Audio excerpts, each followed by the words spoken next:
Hi everyone, this is Lee Enoch, and I'm a graduate student in journalism here at UNT, and this is my podcast. This is the Lee Enoch Show, UNT's most controversial podcast. This show is controversial because here we actually do something different than most podcasts and most news mediums. We actually address the issues facing the American political scene with respect and dignity. Free speech is under siege in the United States of America. Recently, the New York Times came out with an op-ed actually complaining about the left, that no one could accuse the New York Times of being a conservative magazine, but the New York Times itself is actually complaining about the death of free speech in the progressive left. Free speech is under siege. But here at the Lee Enoch Show, we're going to talk about the most controversial issues facing America. Another thing we will do differently here is allow people with opposing political viewpoints to speak their mind and articulate their views. I will not censor or suppress dissenting opinions and free speech when I interview people here on the Lee Enoch Show, UNT's most controversial podcast. On today's show, I'll be discussing an opinion piece I wrote for the North Texas Daily that came out last Friday, May 13th. The opinion piece is called The Case Against Socialism. Here's what I said in that op-ed in North Texas Daily. Great newspaper. I love working for them, writing for them. At the risk of sounding like a gadfly or contrarian of popular opinion, there appear to be good reasons why one should reject socialism as a viable economic system and alternative to free market capitalism. Perhaps this is just me. Perhaps I'm out of touch with the current popular trend among young Americans today to look favorably upon the economic system known as socialism, which the Cambridge Dictionary defines as any economic or political system based on government ownership and control of important businesses and methods of production. My aversion to socialist economic policy notwithstanding, I'm also cognizant of the fact that many UNT students and other people across the country have more progressive political and economic views than I do, and have a more positive view of socialism, as evidenced by a poll indicating that 65% of current Democrats, and there are many Democrats here at UNT, in schools like UC Berkeley or University of Texas down in Austin, and they have a favorable opinion of socialism. However, I'm well aware of the fact that the majority of young adults here in the United States currently look upon capitalism negatively and with dispersion. Despite these positive polls and the current trend amongst many college students to have a favorable view of socialism, I'm simply not convinced of the alleged superiority of the socialist economic system over capitalism. Now, if the definition of socialism and capitalism provided by the good people of Cambridge University can be trusted, and since the academic reputation of Cambridge is beyond dispute, there appears to be good reason to take capitalism over socialism any day.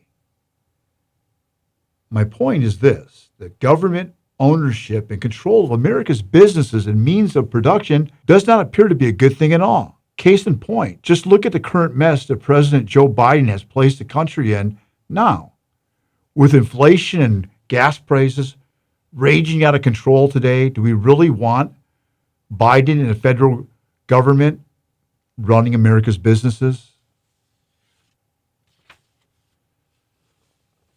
While this may be not a big issue to a lot of my friends, the gas prices to many Americans are crushing them. No, the socialist notion that the federal government should own and control America's businesses and economy is a very bad idea. Now, to my friends who are socialists out there or are very sympathetic to the socialist ideology, you have to give a definition of socialism. You just can't make it up out of thin air. What do you predicate or base your view of socialism on? Karl Marx, Vladimir Ilyich Lenin, Mao Zedong? What standard, source do you derive your socialistic theory? I know that Karl Marx and Engels wrote Das Kapital, and Marx wrote from the London Museum the Communist Manifesto.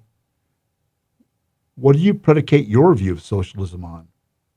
No, the socialist notion that the federal government should own and control America's businesses and economy is a very bad idea. The U.S. companies and businesses should not be owned by the government, but should be owned by private citizens and not controlled and regulated by a bloated and corrupt federal government that is spiraling out of control into high inflation and even farther national debt.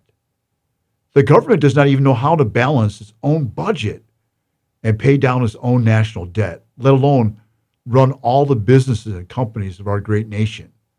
Let me ask you, my socialist friends, do you believe the government should control all the businesses and companies of this great nation?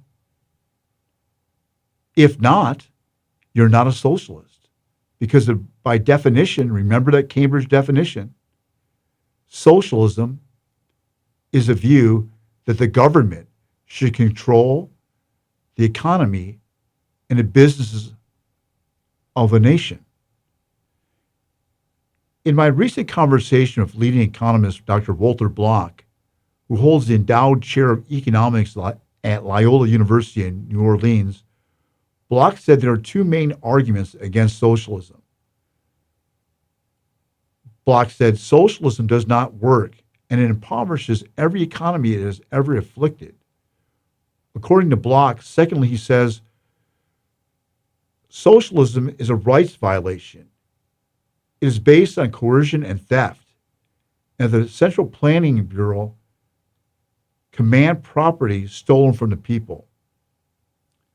I have many friends from Poland. You know, I went to school back east in Princeton, New Jersey. And while back on the East Coast, I got a chance to work at this one factory to pay my way through school. One of my jobs when I was going to school there in Princeton, was working in this factory, and there were several people from Poland that worked there, and they told me that they went through unimaginable poverty, hardship, and economic deprivation when their country was a repressive satellite regime under the former Soviet Union. I got to remember, my friends, that totalitarian regimes such as Venezuela, North Korea, and China claim to be socialist in their economic orientation, and yet each of these countries has atrocious human rights records where the civil liberties of their people are non-existent. One can only conjecture if Americans who have become so favorable towards socialism have ever actually lived in a socialist country and experienced untold hardships that socialism inevitably caused for those who have the misfortune to have to live under such an economic system.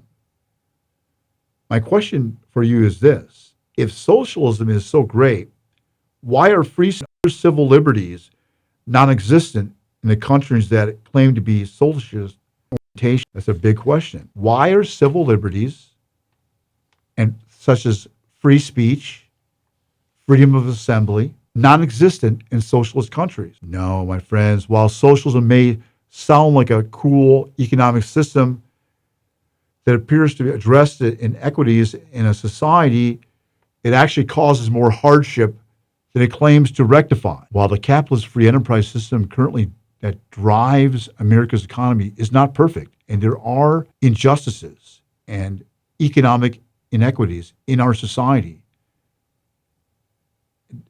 it is far from perfect. It is most certainly better than the socialist system that has brought such misery to many people living under the aforementioned socialist regimes.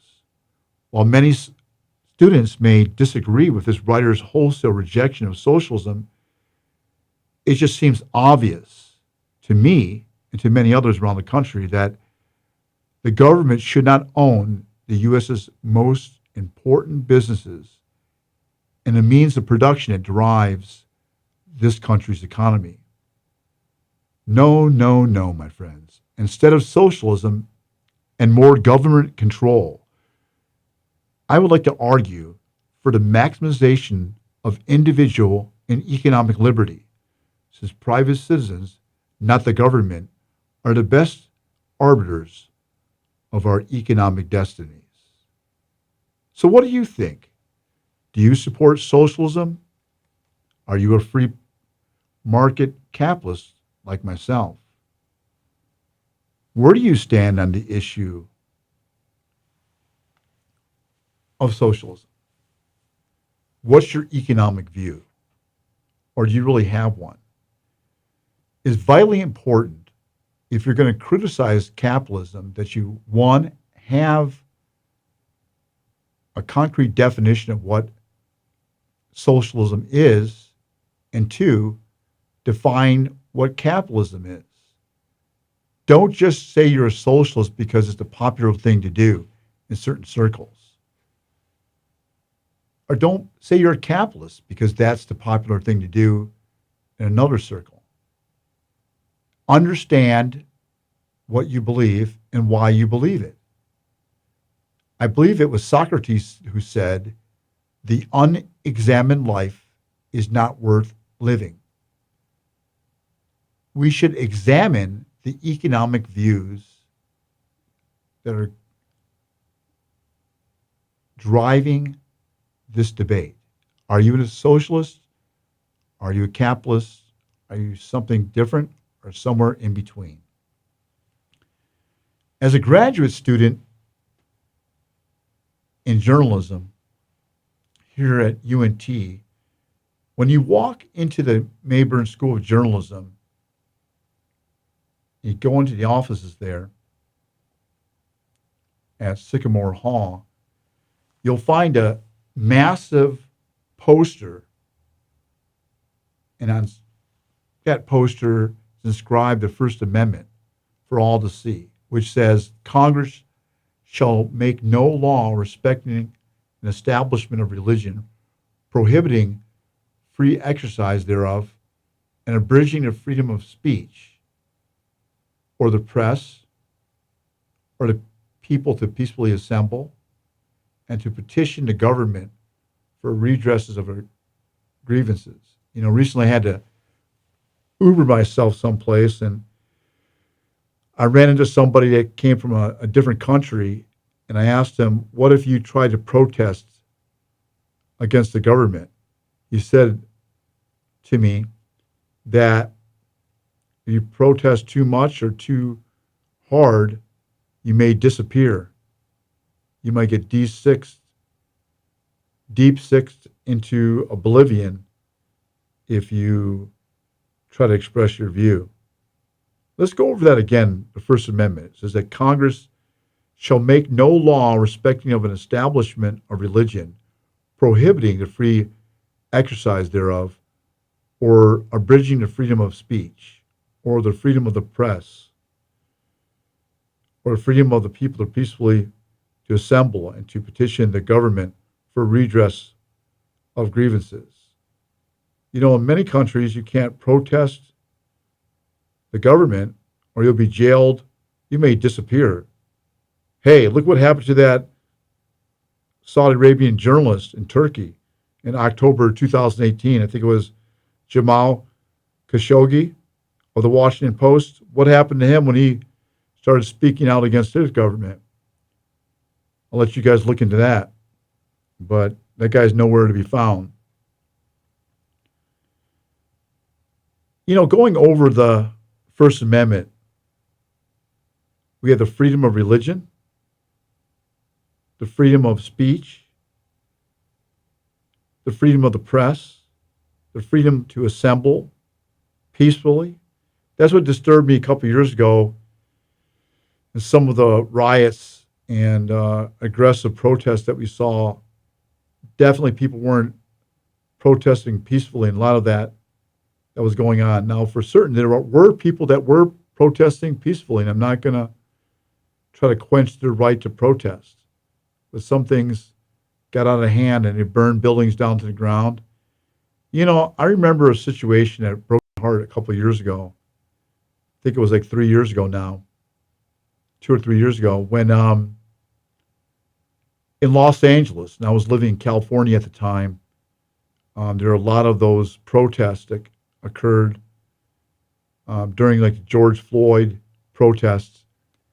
And what really bothered me was there was a lot of looting and a lot of pillaging and a lot of buildings being burned to the ground.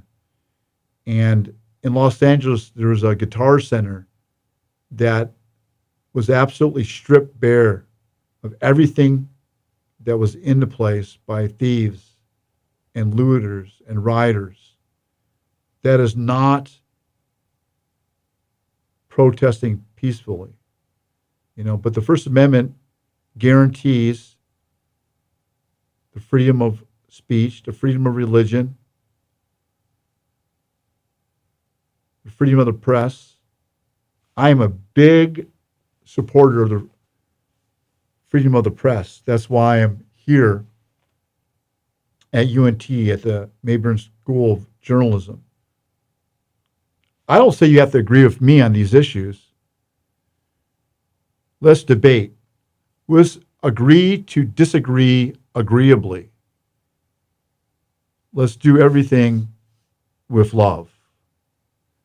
Once again, this is Lee Enochs, and this is the Lee Enochs Show, UNT's most controversial podcast, coming to you from the glorious campus here in Denton, Texas, the University of North Texas. And this is the Lee Enochs Show, a podcast, a different kind of podcast, where we debate the issues. As the good book says, we speak the truth in love. This is the Lee Enochs Show. And I'd like to ask you a couple questions before I sign out and sign off today. What is socialism? Why are you a socialist? Why are you a capitalist? Maybe you're something in between. But this is the Lee Enochs Show, coming to you live from UNT. Love you.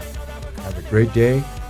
And remember the old saying by Socrates, the unexamined life is not worth living. Let's explore the issues facing America today. Let's debate, discuss the issues in love.